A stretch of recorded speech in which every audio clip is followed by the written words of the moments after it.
nhau trồng bây giờ sẽ đợi nè là sáng nhiều sinh đào nhất rồi sản phẩm khác nó nè nhiều mua chữ phăng cái thứ nhiều nhà là nó cho là 100 đồng rồi măng à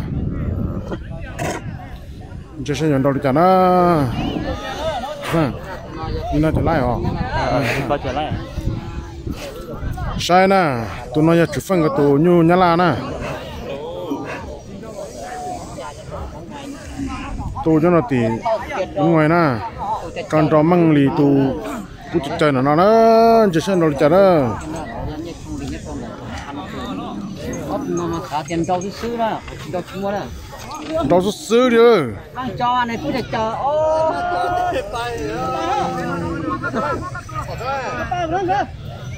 Bây giờ ba từ không?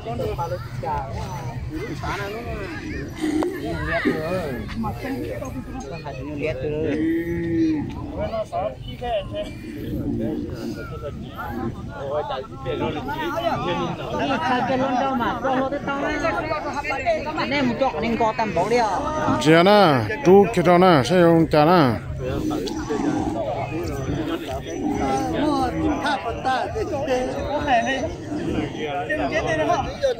Cho con nè,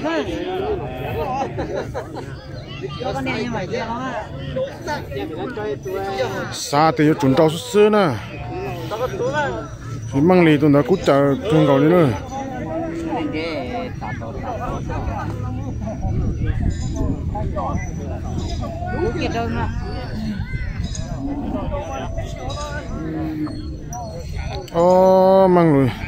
Mang lì tụi chỉ cho cả nè. Giờ chỉ đánh trâu nè.